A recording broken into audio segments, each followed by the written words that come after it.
آگ اور خون کے دریاؤں سے آزادی ہاتھ آتی ہے، اور نہ قدر اگر ہو اس کی تو یہ چھن بھی جاتی ہے۔ آزادی کی راہ میں خدیجہ مستور کے مشہور ناول آنگن سے ماخوذ ہے۔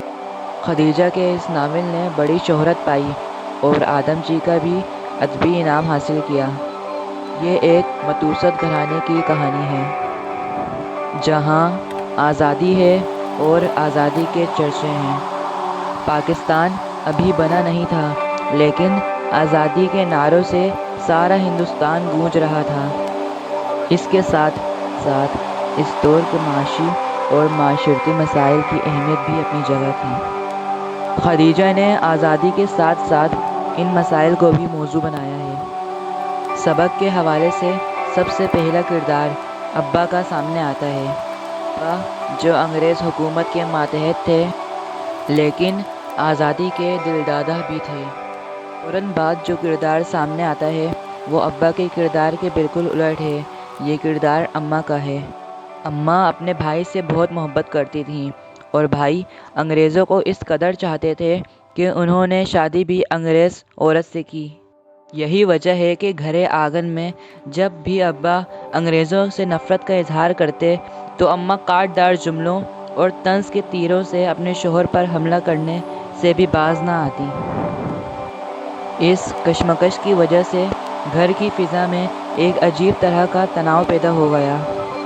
ایک حرف محبت ہے، ایک حرف کدورت ہے۔ تم خود بھی سمجھتے ہو کیا اس کی ضرورت ہے؟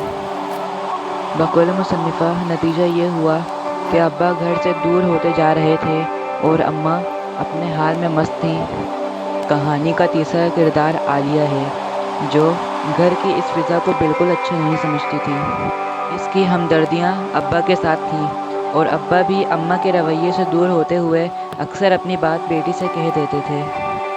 انگریز افسر کے معائنے کے لیے آنے پر انہوں نے اپنی بیٹی ہی سے کچھ افراد کے کھانے کا بندوبست کرنے کے لیے کہا۔ اماں طنز تو کرتی رہیں، لیکن انگریز افسروں کی دعوت کا اہتمام کرنے میں وہ جی جان سے شریک بھی ہو گئیں۔ اس اہتمام میں عین ممکن ہے کہ انہیں اپنے شوہر کی عزت و اہمیت کا پاس ہو، اور یہ بھی ہو سکتا ہے کہ انگریز مہمانوں کی وجہ سے وہ ایک پرجوش میزبان بن گئی ہوں۔ جس روز دعوت تھی، ابا صبح ہی گھر سے روانہ ہو گئے تھے، لیکن صبح سے دوپہر ہو گئی اور پھر شام کے سائے بڑھنے لگے، لیکن ابا نہیں آئے۔ اچانک معمول کے خلاف چپراسی گھبرایا ہوا گھر میں داخل ہوا، اور اس نے پھولی ہوئی آنسوں سے بتایا کہ انگریز افسر نے ابا کو ڈیم فول کہا تھا، جسے وہ برداشت نہ کر سکے۔ انہوں نے انگریز افسر کا سر پھاڑ دیا۔ ابا کو گرفتار کر لیا گیا ہے۔ عالیہ اور اس کی ماں پر یہ خبر سن کر بجلی سی گر پڑی۔ ماں نے اس مصیبت کے وقت ماموں کو بلوایا، مگر ماں کے وہ چہیتے بھائی معاملے کی سنگینی کو بھاپ کر صاف علیحدہ ہو گئے۔ بڑے چچا کو بلوایا گیا اور انہوں نے کمال محبت و ہمت سے سب کے سروں پر ہاتھ رکھ دیا۔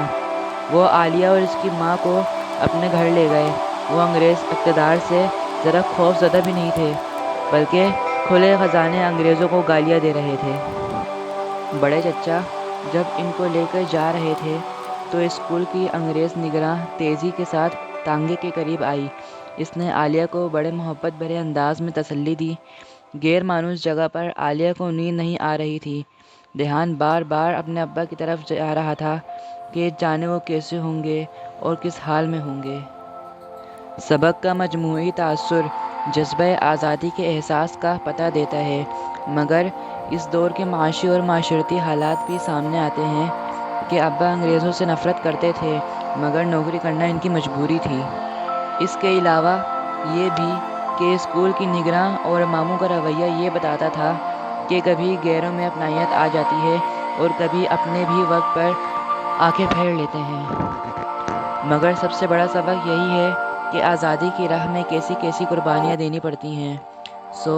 آزادی ایک قیمتی چیز ہے اور ہر حال میں اس کی قدر کرنی چاہیے۔